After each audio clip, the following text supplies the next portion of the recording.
Incroyable les paris. J'ai régalé, non? Super. C'était super. Neymar, il est trop fort, Neymar. C'est simple, je vais juste vous dire quelque chose. Je sais tes matchs. 6-1.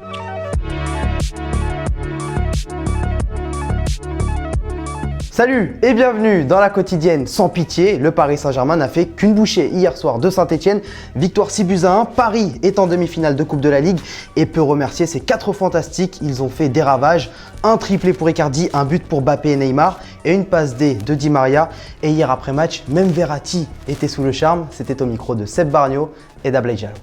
Ils font un travail magnifique, il se voit. On crée beaucoup d'occasions quand on a changé de ce système. Et on trouve aussi beaucoup de buts et ça c'est la chose plus jolie pour les joueurs ou pour les supporters.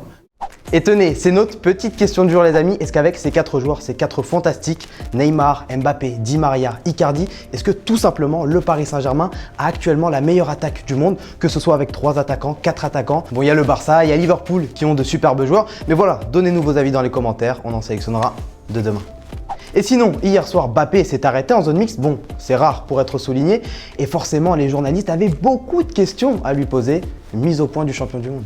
Yann, on parle beaucoup de ta prolongation de contrat au PSG. Est-ce que toi, tu es prêt à prolonger? Je suis prêt pour l'instant à jouer au foot parce que voilà, on est en janvier et c'est le départ du sprint final, là où les titres se jouent. Donc je pense que c'est pas le moment de faire de vagues. Voilà, le club est calme et serein, tout le monde marche dans la même direction. Donc parler de choses qui sont extérieures au terrain, c'est pas très réaliste et pas très bénéfique pour l'équipe. Merci. En tout cas, il y en a un qui n'est pas sûr encore de rester au Paris Saint-Germain. Hier, on vous demandait si le PSG devait retenir ou laisser partir Cavani cet hiver. Toi, Maurice, tu trouves qu'il n'a plus vraiment sa place au PSG, mais s'il part cet été, il faudra lui faire une fête de folie. C'est quand même le meilleur buteur du PSG. Alors que toi, Théo, tu veux qu'il reste. C'est un super sub, donc super remplaçant pour le PSG. Et ajouter à cela, on n'est pas à l'abri de blessures chez les attaquants.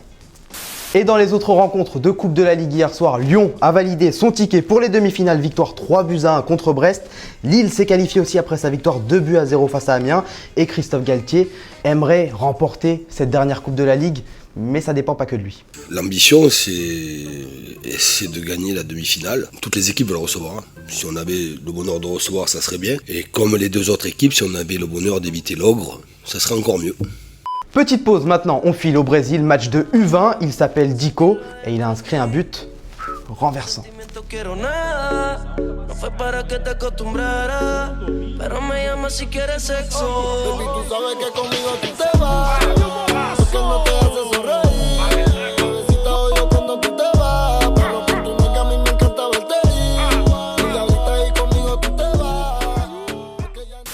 Et au passage, du côté de Marseille, on a appris qu'Isaac Liadji, grand espoir du centre de formation, ne signerait peut-être plus son premier contrat pro avec l'OM. La saison prochaine, il est donc libre de s'engager où il veut. C'est donc un feuilleton qui peut changer à tout moment. La preuve, il y a quelques semaines, le directeur sportif de l'OM, Andoni Zubizarreta, disait ça au micro de Thomas Mekich. Est-ce que vous pensez qu'Isaac Liadji, votre pépite du centre de formation, va signer son premier contrat pro avec l'OM? Ça va se faire? Ouais. Bon bah on sait plus trop finalement. Allez, on continue de voyager cette semaine dans la quotidienne. On file en Arabie Saoudite où se joue cette semaine la nouvelle édition de la Super Coupe d'Espagne. Le Real Madrid s'est qualifié hier pour la finale en battant Valence 3-1 avec un but complètement dingue d'ailleurs sur corner signé Kroos. Le Real Madrid attend son prochain adversaire en finale. Ce sera soit l'Atlético, soit le Barça qui joue ce soir à 20h. Et pendant ce temps-là, Suarez, Griezmann et Messi s'éclatent à l'entraînement. Goal 7R, j'ai mon fenêtre sur moi. Distant, distant, pas de changement avant la mi-temps. J'fais du bif, c'est évident. Terrain, bolos, billets dans le ghetto. 24, 27, ça dépend du bédo. Dans mon bedroom, ils viendront me lever à 6. Tout pour le bif.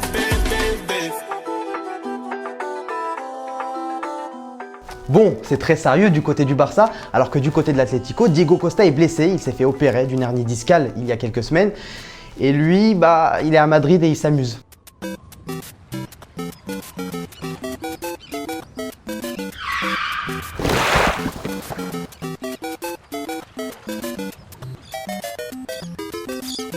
Bon, on finit sur cette terrible chute de Diego Costa. On espère qu'il ne s'est pas à nouveau blessé au dos, ce serait dommage quand même pour l'Atlético. Les amis, vous connaissez le principe, on continue de s'abonner, on continue de liker sur les réseaux sociaux, ça nous fait toujours plaisir. Content encore d'avoir passé ce petit moment avec vous. Et nous, pendant ce temps-là, on se quitte comme d'habitude, en images et en musique. Ciao.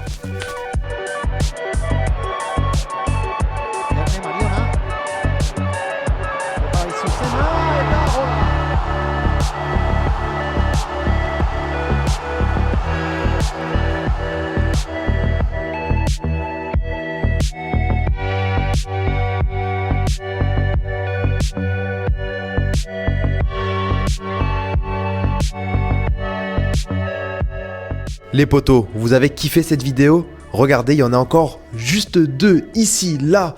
Mais ce qui compte le plus, c'est de s'abonner juste ici. Allez, clique.